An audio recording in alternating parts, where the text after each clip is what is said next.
प्यारे बच्चों, आप सभी का हमारी आज की वीडियो में स्वागत है। और देखो, आशा करते हैं कि आप सभी जो ठीक प्रकार से होंगे। अब समझो, क्लास 12 मैथ्स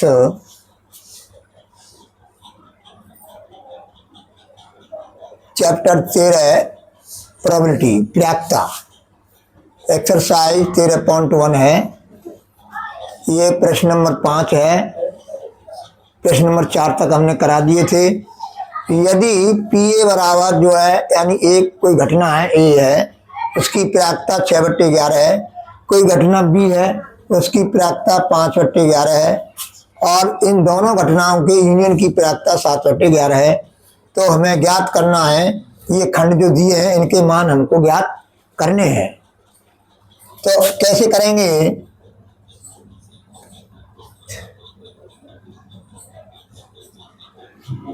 मैंने जो है कल आपको सूत्र बताए थे, फॉर्मूले बताए, फैक्ट बताए। तो अब समझो कि A union B is equal to P A plus P V minus P A intersection B. ये तुम्हारा पहला खंड हल, ये आएगा तुम्हारा, इसका हल निकल के आएगा पहले खंड का। अब समझो, ये सूत्र है, ये फॉर्मूला है।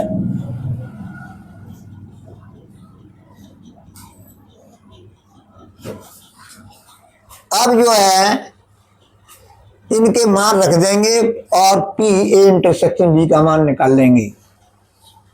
तो देखो, पी ए यूनियन बी का मान है 7/11 बराबर पी ए है 6/11 प्लस पी बी है 5/11 minus P A intersection B. अब मैं इसको इधर ले आऊंगा लेफ्ट हैंड साइड की ओर, और 7/11 को हम ले जाएंगे राइट हैंड साइड की ओर। तो ये हो जाएगा पी ए इंटरसेक्शन बी बराबर 6/11 प्लस 5/11, और 7/11 को हम इधर ले जाएंगे तो माइनस के हो जाएंगे राइट हैंड साइड की ओर। तो ये हो जाएगा तुम्हारा माइनस 7/11। अब देखो, 6 और 5 कितने हो गए? 11, यानी 11/11। 11/11 माइनस 7/11 बराबर, अब देखो 11 में से 7 गए तो कितने बचेंगे? 11 में से 7 गए तो 4 बचेंगे, क्योंकि हर समान है ना, हर जो है समान है। तो 4/11 ये तुम्हारा पहला खंड का आंसर हमको प्राप्त हो गया। अब है तुम्हारा सेकंड। अब इस सेकंड में क्या होगा? ये भी फॉर्मूला से होगा। अब देखो, समझो, P A upon B is equal to P A intersection B upon P B. ये फॉर्मूला मैंने कल बताए थे। अब देखो, एक ही जगह पे E1 हो सकता है, बी जगह पे E2 हो सकता है। कोई घटना है, दो घटना है, कोई सी मान सकते हैं हम। अब क्या करेंगे? पी ए इंटरसेक्शन बी ये हम निकाल चुके हैं 4/11 बटे पी बी। पी बी देखो यहां लिखा है 5/11। अब 11 से 11 कैंसिल हो गया, बराबर 4/5। ये तुम्हारा सेकंड खंड का आंसर प्राप्त हमको हो गया। अब है तुम्हारा third number, P B upon A P B intersection A upon P A. अब बी इंटरसेक्शन ए कह लो या ए इंटरसेक्शन बी, मतलब एक ही है। अब जो है इसका मान हम निकाल चुके हैं 4/11। पी ए है 6/11। अब ये 11 से 11 कैंसिल हो गया, 4/6, 2 दूनी 4 और 2 तिया 6 बराबर 2/3। ये तुम्हारा थर्ड खंड का आंसर हो गया। और देखो बच्चों, मैं बिल्कुल ग्रामीण भाषा में और प्योर अपनी जो है ग्रामीण भाषा में आपको बता रहा हूं। अब ये सवाल उतार लो। अब नेक्स्ट सवाल मैं जो है अभी कराऊंगा।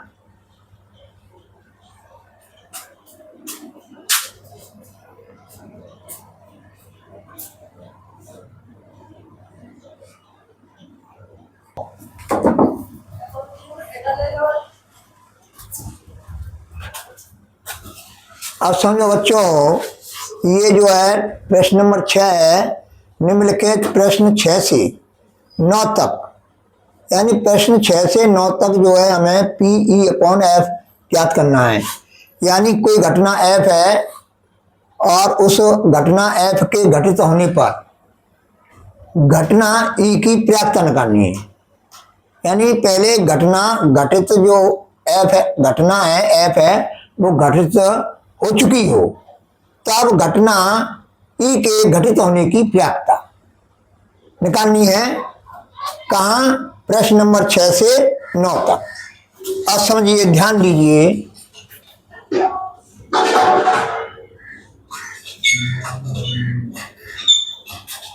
अब क्या है कि एक सिक्के को 3 बार उछाला गया। अब मैं आपको डिटेल बताऊंगा। अब समझो,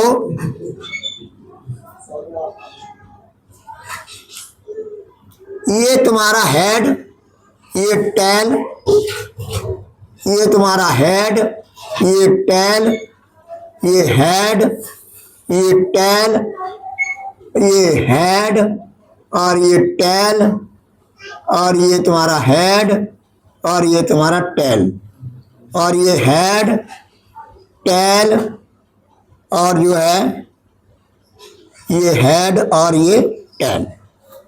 अब मैं प्रदत्त समष्टि एस बनाऊंगा। कैसे बनाऊंगा? एस बराबर, देखो एच एच एच,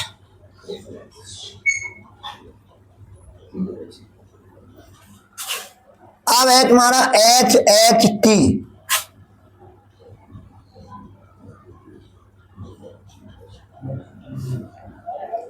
अब एच टी एच,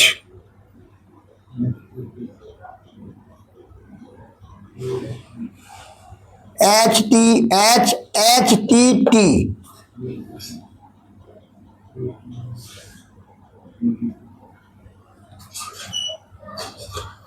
अब यहां पर आ जाओ, T H H, T H H, T H T,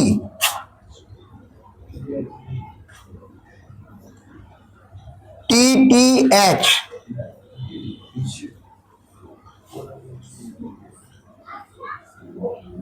T T H, T T T.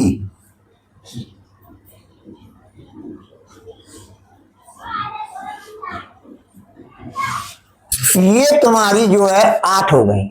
यानी 2 पे घात n फॉर्मूला होता है, 2 पे घात n, यानी 2 पे घात n क्या मतलब है कि कितनी बार उछाला जा रहा है, कितने सिक्के उछाले जा रहे हैं। अब समझो, ये मैंने जो है NS बराबर 8 निकाल लिया। अब देखो ई है, ई है तो ई घटना है और ये क्या है,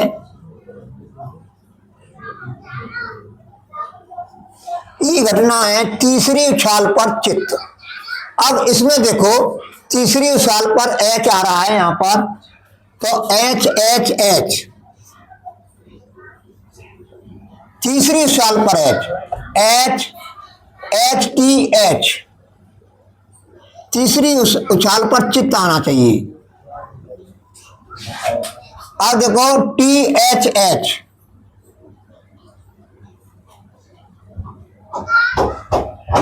अब देखो ये भी, अब TTH,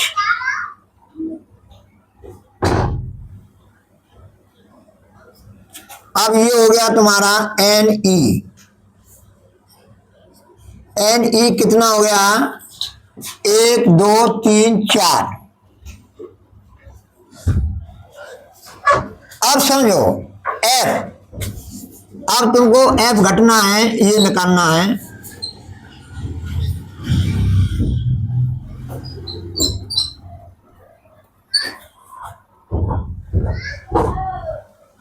अब समझो, ध्यान दीजिए इधर, इसको लिखने की कोई जरूरत नहीं है।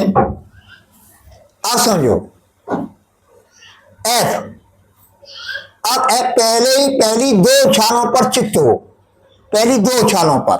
अब इसमें छांटो, पहली 2 उछालों पर H H H H H T, पहली 2 उछालों पर, पहली 2 उछालों पर ये रहेगा, पहली 2 उछालों पर चित्त जो है ये आएंगे। अब हम क्या करेंगे, E इंटरसेक्शन F लगाने की, E intersection F, E intersection F, E intersection F में क्या आएगा,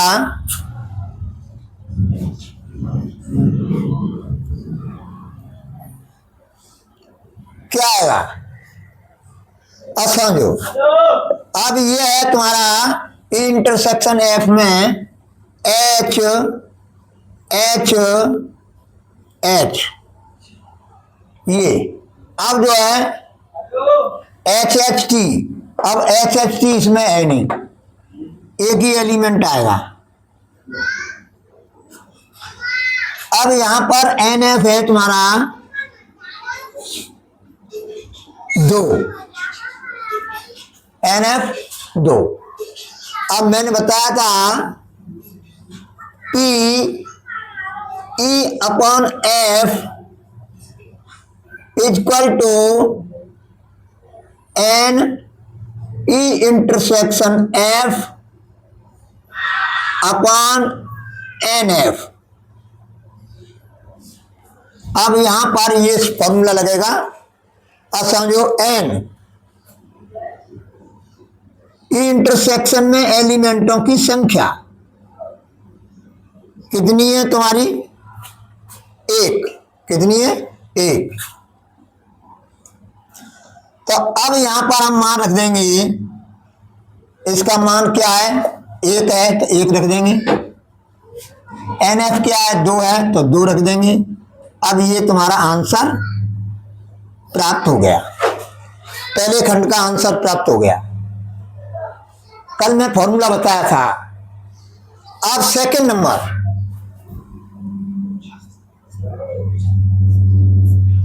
सेकंड नंबर क्या है, ई,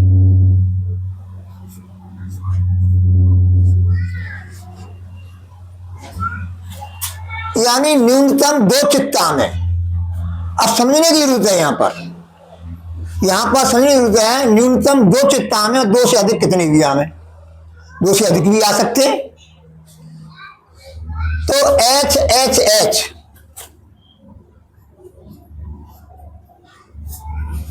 यानी न्यूनतम 2 चित्त, H H T,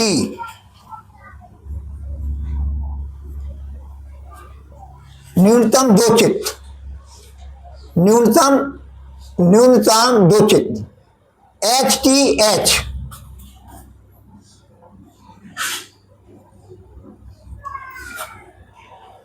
अब इसमें है नहीं THH,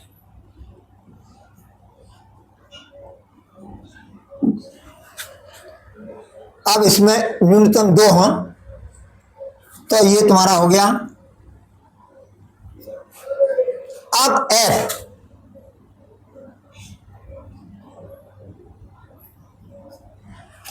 अब F है, F का मतलब है अधिकतम एक चित्त, अधिकतम एक चित्त।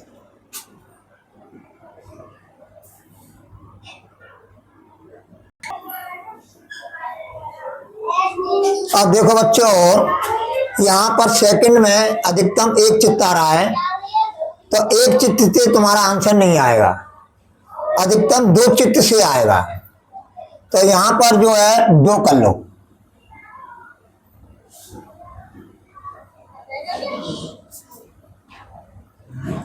तो अधिकतम 2 चित्त, अधिकतम 2 चित्त आ गए, तो HHT,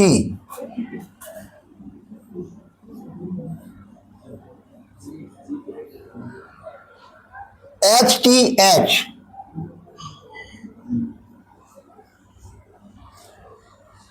HTT,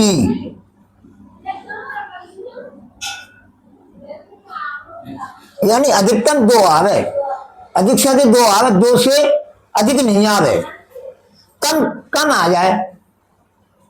अब है तुम्हारा THH,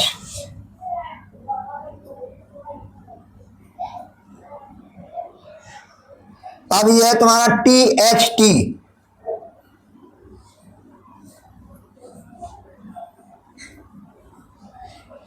TTH,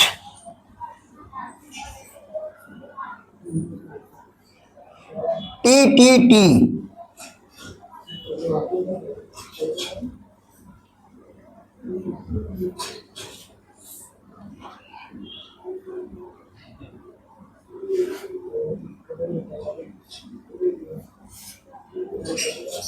ये तुम्हारा सवाल हो गया। यानी अधिकतम 2 चित्त, अधिक से अधिक 2 चित्त, 2 से अधिक नहीं, 2 से कम तो हो सकते हैं, और 1 भी नहीं, ये भी हो सकता है, 1 भी चित्त नहीं, 1 चित्त, 2 चित्त, लेकिन 3 चित्त नहीं।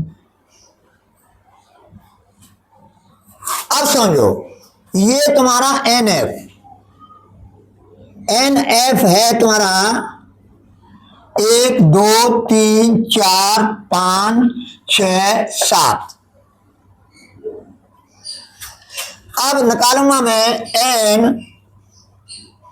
E इंटरसेक्शन, पहले E इंटरसेक्शन F निकालते हैं।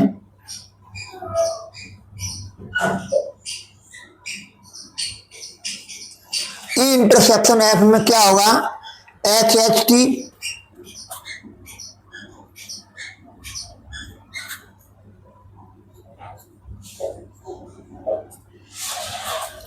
HTH,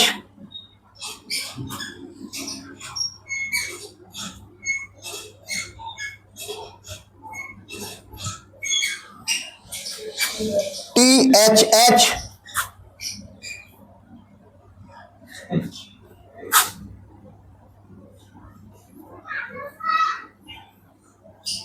ये तुम्हारा E इंटरसेक्शन F आ गया। अब इसमें एलिमेंटों की संख्या कितनी है, तो N E intersection F equal to 1 2 3। अब मैं लिखूंगा P E अपॉन F बराबर N E intersection F upon NF। ये तुम्हारा फॉर्मूला है, यानी ये जो F है ये नीचे NF लिखी जाएगी।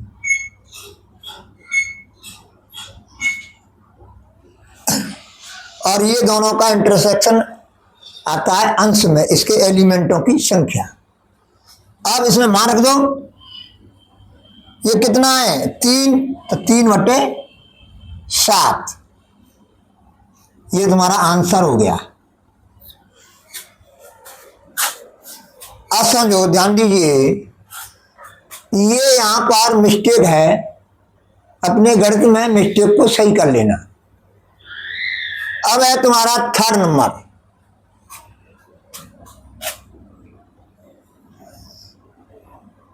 थर्ड नंबर ई,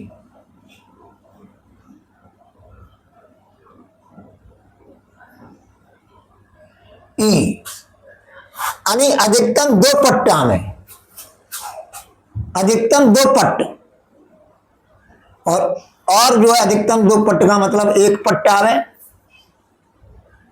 दो पट्टा में, और एक भी पट्ट नहीं आवे, एक भी पट्ट नहीं आवे। इसका मतलब यह है, जैसे यहां पर जो आया था अधिकतम दो चित्त, यानी दो चित्त आवे, एक चित्त आवे और एक भी चित्त नहीं आवे। दो एलिमेंट लेने, यहां पर क्या है, अधिकतम दो पट्ट, एक पट्टा आवे, दो पट्टा आवे और एक भी पट्ट नहीं आवे। अब समझो ई में क्या होगा। अब यहां पर देखो, एस में देखो, एच एच एच, यहां पर यही समझने की चीज है। यहीं पर विद्यार्थी जो है डाउट रहते हैं, यहीं पर डाउट होते हैं, और कोई डाउट वाली चीज नहीं है यहां पर। इसको ध्यान से समझना है। अब ये है तुम्हारा H H T,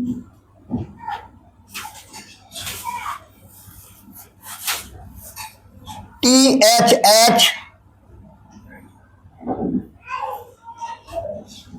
H T H.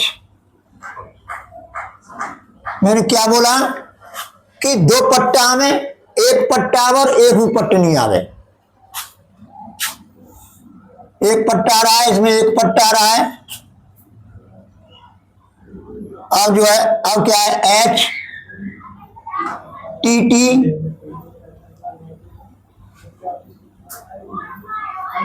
T T, T H H,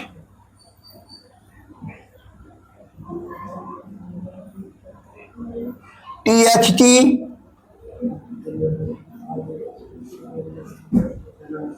T T H,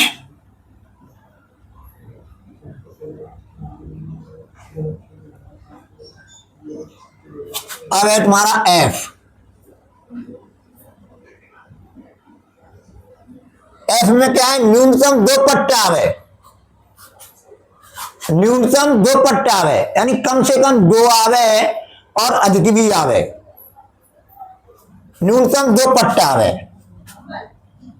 एक ही आएगा तुम्हारा एच टी, यानी दो से कम नहीं आवे पट्ट, ये कैंसिल, ये दो, ये आ जाएगा T H T, T T H, T T H और T T T.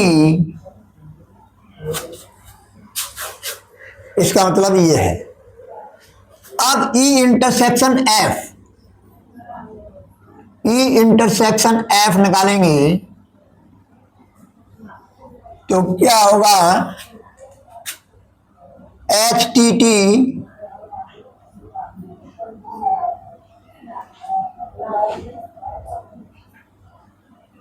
T H T,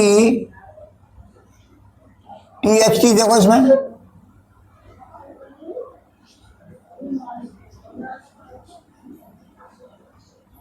T T H,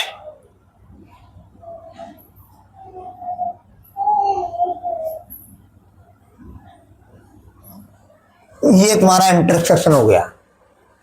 अब इसमें कितने एलिमेंट हैं, तीन, एक दो तीन, तो एन ई इंटरसेक्शन एफ बराबर तीन। अब हम निकालेंगे P E intersect E upon P E upon F बराबर N E intersection F upon N F. अब इसमें मान रख देंगे 3, एन एफ कितना है 1 2 3 4, यानी एन एफ है तुम्हारी 4।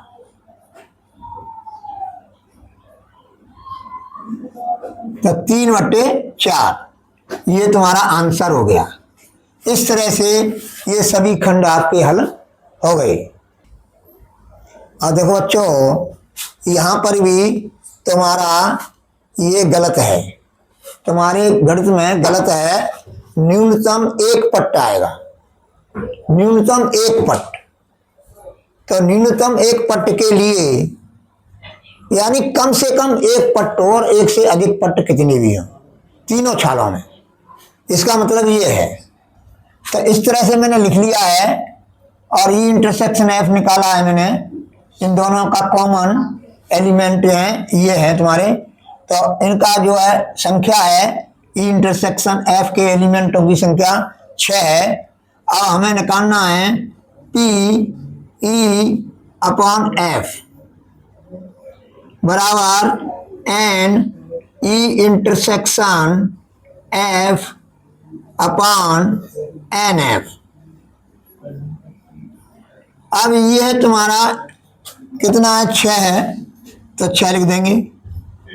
अब देखो एन एफ 7 है तो 7 लिख देंगे। ये तुम्हारा आंसर हो गया।